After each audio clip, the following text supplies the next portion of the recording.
The Good and the Right Way, by John Thomas Mawson. There is a striking lesson and much encouragement for those who serve God amongst his saints in Samuel's address to Israel when they demanded a king such as other nations had, 1 Samuel 12. What lay behind that demand was lack of confidence in God. Israel had forgotten his mighty works of old and had been very faithless to their covenant with him, and Samuel had to say to them, "Ye have done all this wickedness."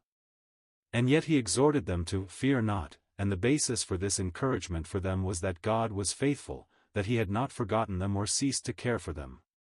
This is most beautifully expressed in verse 22 of the chapter, "For the Lord will not forsake his people for his great name sake, because it hath pleased the Lord to make you his people." Now the knowledge of God's faithfulness had its effect first of all upon Samuel, and he says to them, "Because God won't forsake you, neither will I, because he will continue to care for you, so will I. I am his servant, and so I will serve you, for you are precious to him, you are his chosen people. So, as for me, God forbid that I should sin against the Lord in ceasing to pray for you, but I will teach you the good and the right way." Nothing could be grander than this. Samuel had listened to the word of the Lord, and was one of the men of prayer of the Old Testament. He had learnt in communion with God what his people were to him. Hence he would exercise this loving patience towards them. He would by his conduct amongst them manifest God's feelings towards them. He saw them so identified with the Lord's name and glory that to cease to serve them he knew would be to sin against the Lord. This has not been the way of all who have professed to serve the Lord.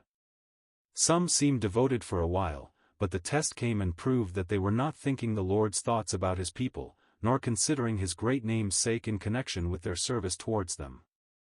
Self was mingled with their devotion, and because they were not accorded that recognition that they looked for, they ceased to serve, from feelings of wounded pride.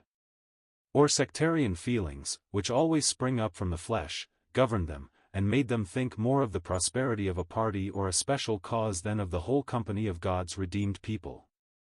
We know something of the miserable bigotry and spitefulness of the flesh when it works in this sectarian way, for it is in all of us, and the more hateful is it because often working under a cloak of pretended faithfulness to God. But we desire to point out the good and the right way, for no servant of the Lord can lead others in it unless he is walking in it first himself. Faithfulness to God made Samuel serve on, even though the people had rejected him as they had rejected the God whom he served. It was sufficient for him that God loved them and had chosen them. This made them precious to him, so that in spite of their wicked ways he continued to intercede for them. And though the more he loved the less he was loved, he did not stand aloof from them censoriously, or allow them to drift to ruin, as though they were nothing to him. No, he would lay hold of God for them by prayer, and he would lay hold of them for God by teaching them the good and the right way. The need is men of Samuel's spirit, more intercessors, servants, pastors of this sort, and so much the more we need them as faith grows weak and love grows cold. May God in his great mercy to his people give such servants to them now. Notice what was that Samuel pressed upon Israel.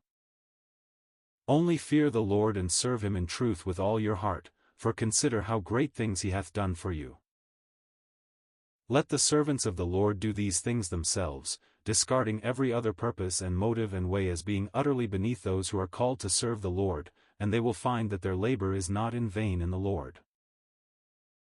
This notable and comprehensive exhortation was based entirely upon God's faithfulness and love, and ministry of this sort is needed. Let us tell God's people what he is, more often than we tell them what they ought to be, for they will never be what they ought to be except as they are under the power of what he is. The end.